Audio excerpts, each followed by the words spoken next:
Terminado o julgamento e divulgada a pena dos acusados de matar Roberta Dias, agora condenados pela morte de Roberta Dias e de seu filho, eu acompanhei nas redes sociais centenas de comentários. E a indignação pelo resultado e pelas penas imputadas aos acusados, agora, repito, formalmente condenados pela morte de Roberta e de seu filho. Mas eu observei também como há um desconhecimento da sociedade em relação a como se processa um julgamento popular. O papel do juiz, o papel do promotor, o papel dos advogados, o papel do tribunal do júri. E eu acho que, inclusive, queria chamar a atenção da Ordem dos Advogados do Brasil, que realiza um trabalho de excelência, para que cada vez mais esclareça a sociedade. Inclusive, nós já tivemos aqui nesse programa a participação de advogados falando sobre diversos assuntos. E à época isso, inclusive, chegou até a gerar um certo ciúme, porque algumas pessoas achavam que era uma espécie de propaganda que estava sendo feita de alguns advogados e que isso feria, talvez, o estatuto da advocacia, enfim. Quando, na verdade, o que nós queríamos com a participação semanalmente de um advogado aqui no programa, inclusive indicado pela própria subseção da OAB, era esclarecer a população a respeito de questões que são do dia a dia. E o Tribunal do Júri é uma dessas questões. É uma questão do dia a dia. E as pessoas desconhecem. Talvez não como funcione. Olha, são, pessoas que são chamadas pela justiça, dependendo, enfim, de critérios que são estabelecidos em lei. E é bom lembrar logo inicialmente que a lei não é feita pela justiça, não é? A lei não é feita pelos juristas, a lei é feita pelos eleitos pela sociedade, né? A lei ela é feita no Congresso Nacional, nas Assembleias Legislativas e nas câmaras municipais. Essas leis são feitas por aqueles que nós, sociedade, elegemos de 2 em 2 anos. Então, é bom deixar isso muito claro. Mas não todo o processo que deveria ser do conhecimento da sociedade, porque o Tribunal do Júri é a sociedade ali representada. Então, é de fundamental importância esse conhecimento, até para evitar essa indignação e esse tipo de comentário que eu ouvi muitas vezes ali. Ah, a justiça é isso, a justiça é aquilo, o juiz. Não. Só para começar, um juiz aplica a pena de acordo com o que o Tribunal do Júri, que é formado pela sociedade, decide. Então, é bom lembrar que o júri popular é um tipo de julgamento que acontece aqui no Brasil e que acontece também em outros países para julgar crimes que são considerados graves. Crimes de homicídio, crimes de aborto provocado por terceiros, como foi o caso nesse caso Roberta Dias, né? Infanticídio, auxílio ao suicídio, enfim, os crimes dolosos contra a vida. É para isso que existe o Tribunal do Júri. E aí, como é que isso funciona? Um grupo de pessoas da sociedade são convocadas, né? E desse grupo de pessoas, 7 são escolhidas de comum acordo entre defesa e acusação para fazerem a composição do chamado Tribunal do Júri. Essas pessoas têm que ser, obviamente, maiores de idade, ter boa reputação, não ter ligação com o caso que vai ser julgado. Tudo isso é considerado, aí sim, pela justiça. E aí, quem é que preside o julgamento? Aí sim, é um juiz. O juiz preside o julgamento. O papel do juiz é presidir o julgamento. E aí, o que é que acontece? Ele ouve as testemunhas, ele ouve o réu, ou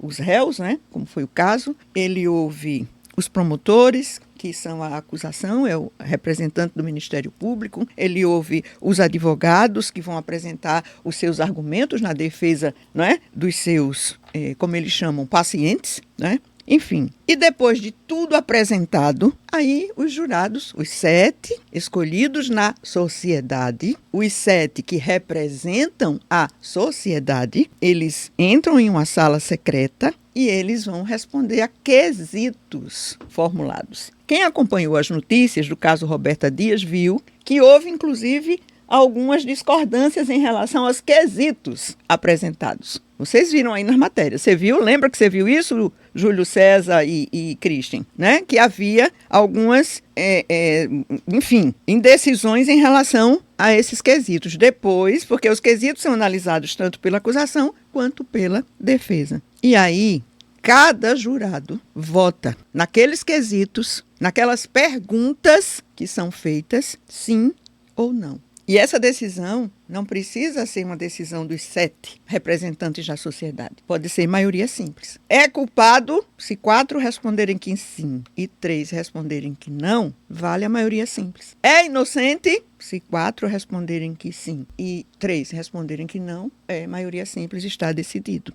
E baseado nessa decisão, o juiz dá a sentença se ele for condenado. Ou absolve se ele for inocentado. É muito simples. O tribunal do júri existe para dar à sociedade o poder de julgar os crimes que atentam contra a vida. É muito importante dizer isso. E essa é a função daqueles que estão ali representando a sociedade.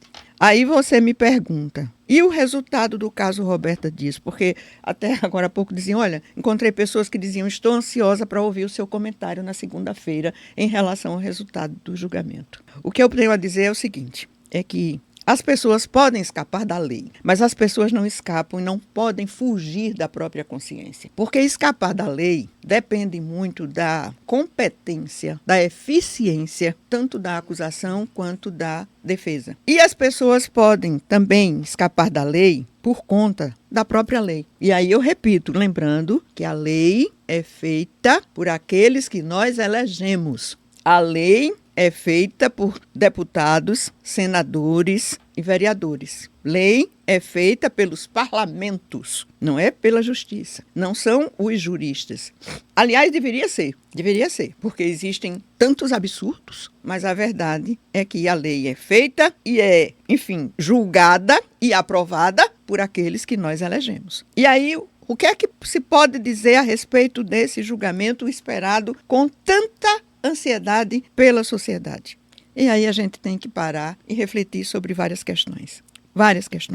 Primeiro, o que eu realmente acabei de dizer. Você pode fugir da lei, mas você não foge da sua consciência. A gente viu que a confissão e a idade, a época dos fatos, a época do desaparecimento e do assassinato de Roberta Dias e de seu filho, contribuíram para a redução de pena e a decisão final do tribunal do júri, né? E aí dizem, mas teve uma pessoa que não foi sequer imputada. Realmente, porque era menor de idade e os menores podem sofrer restrições que estão estabelecidas no estatuto, na lei, no Estatuto da Criança e do Adolescente, né? E não responderem da forma como a sociedade gostaria pelos seus crimes. Mas aí é levantada uma outra questão, e uma questão muito simples. Como é que nós devemos criar os nossos filhos para que eles não fujam das suas responsabilidades? Essa é uma questão muito séria e que a sociedade precisa discutir. Como criar filhos para que eles não fujam das suas responsabilidades. Você, meu filho, cometeu um crime, você vai ter que pagar por ele. Por quê? Porque nós, e eu vivo repetindo isso, todos nós, não somos responsáveis pelas atitudes dos outros. Nós somos responsáveis pelas nossas atitudes. Mas nós, como pais, nós temos que ter diálogo aberto com os nossos filhos e temos que dizer a eles que se eles cometem uma boa ação, vai ter um efeito. Se eles cometem um crime, também terá uma consequência. E eles precisam assumir essas responsabilidades. Ora, hoje em dia, e eu vou dizer que vou voltar em 20 anos. Talvez eu volte em 20 anos. Qual é o adolescente que não sabe que fazer sexo pode gerar uma gravidez? Alguns não têm diálogo com os pais. Isso eu concordo plenamente, porque tem muitos pais que não têm a capacidade de dialogar com seus filhos, de orientá-los, de mostrar a eles justamente isso que eu acabei de dizer, que toda atitude tem consequência, para o bem ou para o mal. Se bem que uma gravidez é o mal. Quando a gente entende que quando uma criança vem ao mundo, apesar do choque que muitas vezes acontece nas famílias, porque nós não fomos preparados para isso, né? É porque Deus ainda tem esperança na humanidade, ou não. E eu sempre digo aqui, se você não quer ter filho, evite. Porque o abandono de filhos é apenas quando você dá ele para adoção ou você abandona numa caixa de sapato né, na porta de alguém, ou quando você, né, entrega para adoção. Não. Abandono vai muito além disso. Tem muita gente aí abandonada, vivendo e convivendo no seio da família. Então, essa questão é uma questão que precisa ser discutida. Como devemos criar os nossos filhos para que eles não fujam das suas responsabilidades? Como? Esse é um ponto. Porque atitudes como essa, que foi julgada na semana passada em Penedo, depois de 13 anos de luta, de justiça, de pedido de justiça, de sofrimento, né? E como eu disse aqui na semana passada, um sofrimento sem nome. Atitudes como essas destroem famílias inteiras. Porque Roberta foi assassinada e a dor para Mônica, a mãe, para essa família, vou repetir, não tem nome. Mas a decisão hedionda, a atitude hedionda de matar Roberta e o filho que ela esperava, atitudes dessa natureza, que causa repulsa, que causa horror, que causa nojo, afetam e destroem todas as famílias, afetaram e destruíram as famílias envolvidas. Ninguém saiu ganhando.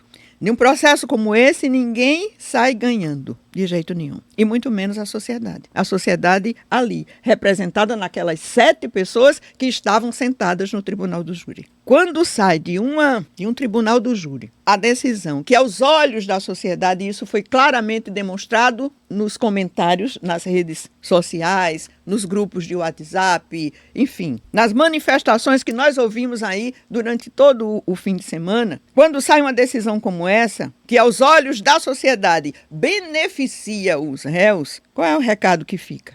O recado que fica é que o crime vale a pena, é que o crime compensa. E aí aquela palavrinha volta a ser citada em todos os comentários, em todas as palavras. Impunidade. A ausência de punição, a falta de responsabilização pelas atitudes criminosas. Quando alguém comete um crime e não é punido, todo mundo fala, a impunidade reina, né? E a impunidade pode gerar muitos efeitos negativos. A decisão que, aos olhos da sociedade, beneficia réus, encoraja novos crimes, né? Desacredita as instituições.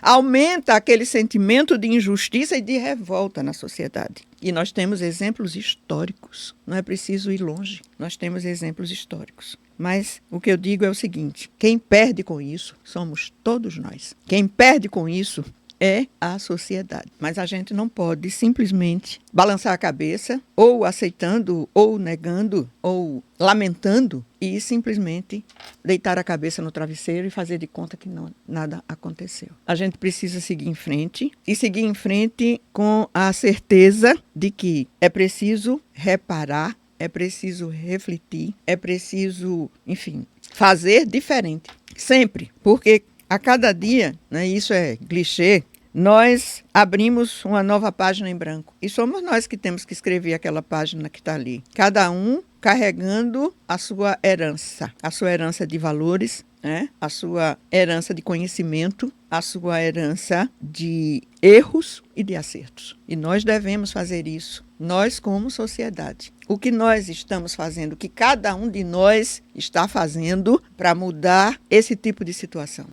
Aceitar simplesmente ou dizer, poxa, por que isso aconteceu? Como aconteceu? O que nós poderíamos ter feito para mudar esse tipo de coisa? Esses conceitos equivocados, inconcebíveis. Matei porque tinha medo de ser pai?